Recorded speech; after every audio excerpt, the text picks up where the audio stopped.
time ago though. I took that down and I didn't want to tackle the rest of it. So folks, what we've got here is a project on my family property we've had for going on 50 years. And we moved here in the early 70s.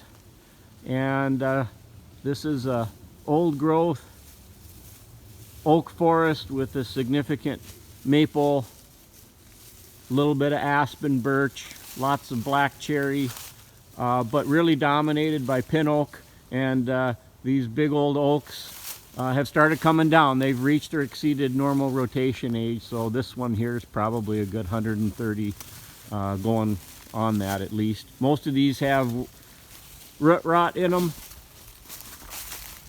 but not bad considering that we're on sandy, dry soils. So this is still pretty sound wood, but you can see how heavy this bugger is leaning. And when we moved in, we started planting white pines, which used to be part of this system.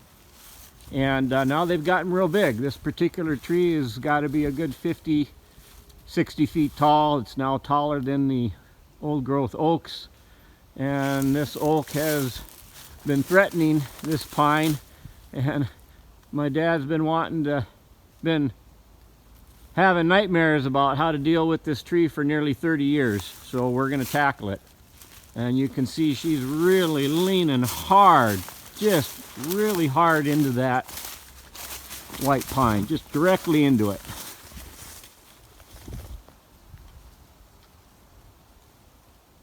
And so what we're going to have to do here, you can see there's a balsam fir, an exotic tree, so we're going to take it out. Yes, indeed, we're going to take that out. We might try and salvage it, we'll see. But we're going to have to fell this tree a good 10 degrees or so off of its lean to try and minimize the damage to what now has become a very beautiful white pine. So I had someone ask me about the circumstances under which you would bore cut. So that's one of the reasons why I'm shooting this video. This is a prime example of where you would want to bore cut. Hard leaner and a tree that has the potential to barber chair. Oaks are known for that in some cases. So I thought I'd shoot this video. The other reason why I'm shooting this is full disclosure is that I stumbled across a video as I was learning how to rebuild chainsaws, and came across a fella that you all know by the name of Buckin' Billy Ray Smith. So how you doing, Buckin'? I hope you see this. It was from a video I saw of you using your vintage chainsaws that inspired me to rebuild my old 281 that had been sitting lame for 20 years that I bought with my own money back in 1987. And so we're actually going to put old Betsy, as I call her, to work here today to drop this old pin oak. So we're viewing from the west, and this tree is leaning hard into the pine to the south. So the high side is on the right as we're viewing it. The low side or bad side of the tree is on the left, a little more under the lean. So we're going to put in, after we brush out and establish our safety zone and escape route, we're going to put a face cut, probably an open face cut, fairly shallow since it's a hard leaner. We're going to bore cut, so we're going to put our face cut about right here, and we're going to shoot for either right on or just to the left of that balsam fir. We're going to come back in then and establish a bore cut from this safe side, and using a long bar, probably a 28 or 32 inch bar. And just to give it a little extra coaxing to the right, we're probably going to slam a couple wedges on the bad side. before we release the back strap, and hopefully we can avoid from damaging too many of those pine limbs up there. And you can see the top of the oak is starting to grow into those. So we're going to try and crank this baby over a little bit towards the west, towards that gap there, to see if we can minimize the damage. And hopefully my dad will now sleep a little bit better, as he's been thinking about dealing with this tree for some 30 years. All right, so this was actually a pretty cold day in the mid-30s, and this old saw has an awful lot of compression, so it did take a few pulls here to get it going. We had just lost our snow, and in fact a lot of the wood we cut up that day was actually partially frozen. It was really quite a cold, long winter this past winter. At any rate, so you'll note here when I get the saw going that I spend a little bit of time allowing it to warm up. I think that's really important for a power saw, especially when it's cold out like this. If you start feeding it wood a little bit too soon, you very much could, when you put it under load, cause yourself some problems.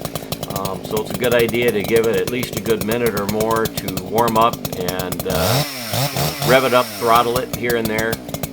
But that's a good, I guess I would say, best management practice for you if you're a novice at using power saws.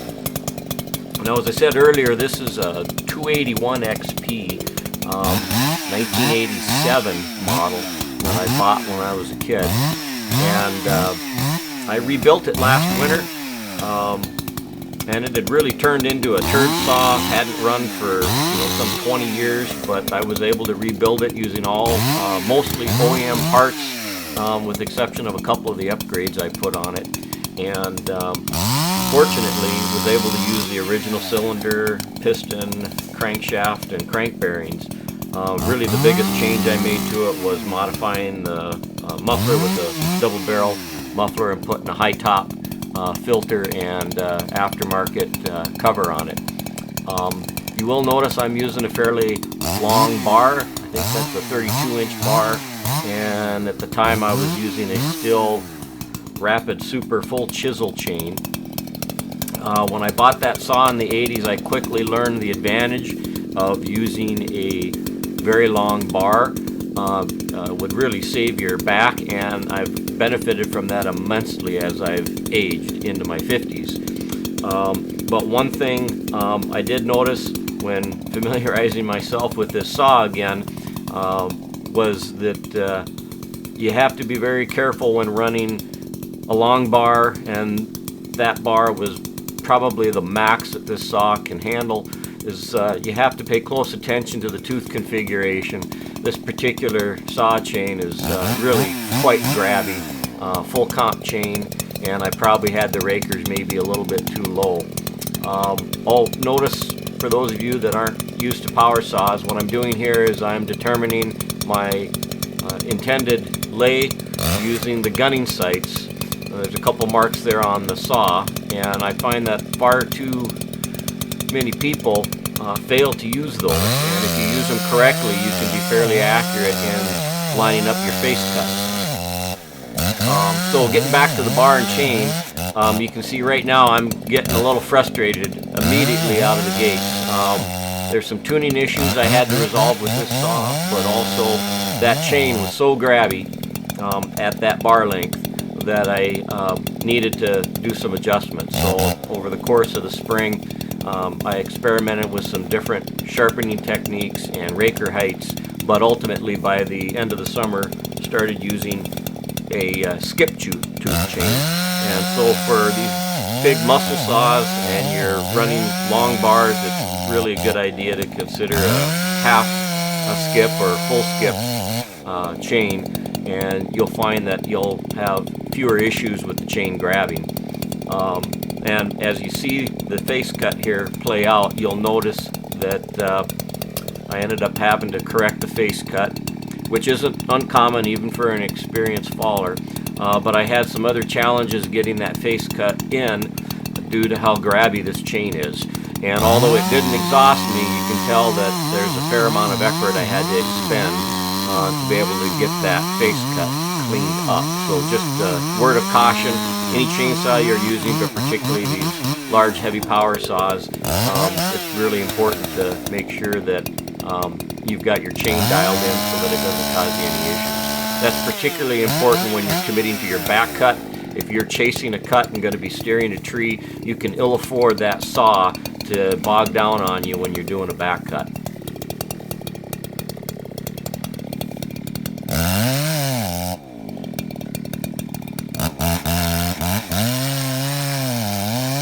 And you can see here, that chain really does want to grab when I don't want it to.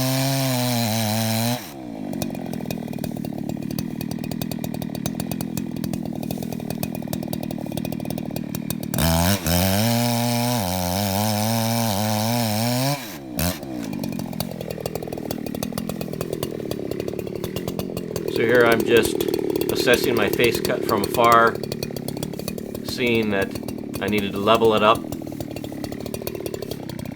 And here's where the grabby chain really starts causing some problems.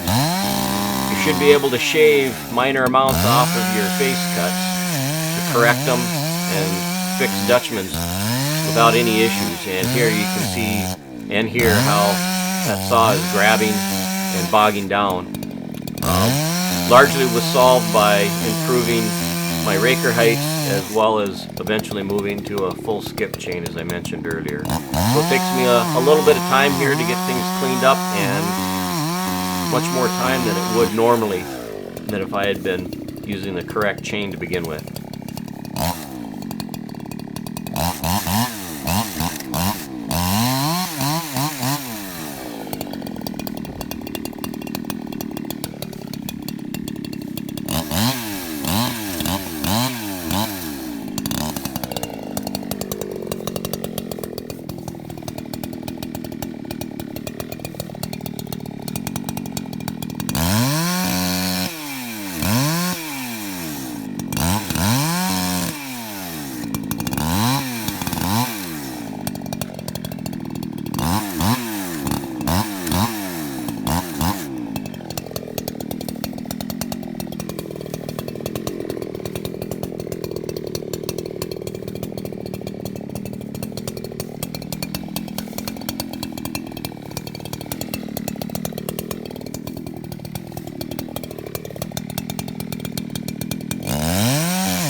So for these leaning trees, it's really quite crucial that you learn the skill of bore cutting.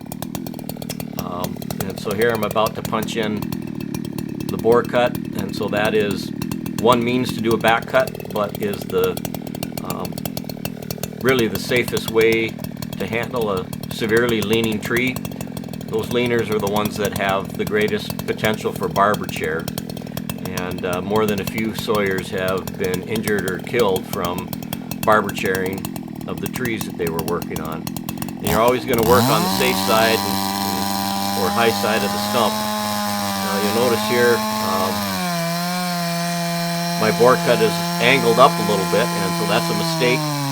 That's not necessarily a problem if the angle isn't off by too much, and you do have the opportunity to correct that. So here I'm checking the other side and notice that it's a little high on that right side of the tree, but not enough to cause a problem, so I'm able to continue on. Generally you want to have your back cut level and matching against the apex of your notch cut. So here what I'm doing is just finishing the initial bore cut and setting up the hinge. So unlike a conventional back cut, you're not going to be able to tweak or tickle the hinge at all and steer the tree when you chase that cut. So you've got to finalize your hinge immediately, whether you're going to do a straight flush hinge or whether you're going to make one that's tapered at all to favor one side of the tree or another. And then after you've finished setting up the hinge, then your second step will be to run back towards the end of the tree and set up your back strap. You could release the tree by going straight out the back. I generally like leaving a back strap and then coming in from behind. That way I have some more time to kind of assess things and set things up before I release the tree. You'll also have the opportunity then to put in wedges. And I probably didn't need to put wedges in here, but I did have a little bit of a side lean, and I wanted to make sure that I favored that other side away from the white pine to minimize the damage to that pine. So I did slap in a wedge. Initially I thought I'd put in two, but one was all that was necessary. And I've had trees like this where I've slapped in two wedges and completely buried them. In this case it wasn't necessary, but my goal here is just to add enough pressure to this side of the tree, to this low side of the tree, every little bit to coax it to move to the right of that pine and hit my intended lay in that gap. And when you're bore cutting a leaner like this, when you eventually release that tree, whether you're going to come through your bore cut out the back or release it from behind, it's going to go quick. These leaners have a lot of lean, a lot of potential energy stored up, and they're ready to rock and roll, and it doesn't take any time at all for them to fall, as you will see here. And that's one reason why you'll notice I decided to use the top of my bar here to help push me away from the tree a little bit and help me get in a slightly more sturdy stance so that I have solid footing and can move slightly away from that stump as quickly as possible, because as you can see here, it's going to happen fast. So that's something to keep in mind when you're felling leaners like this.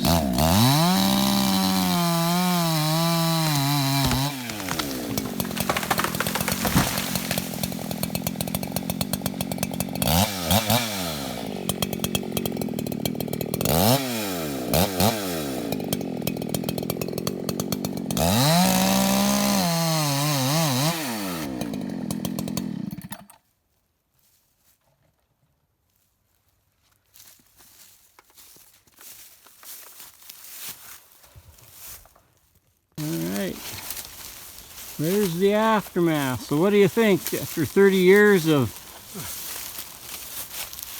that's a pretty nice stump. Yeah. We actually saved the fir. Took out a few branches on the pine. She was leaning heavy that way. It was hard to keep her from going that way.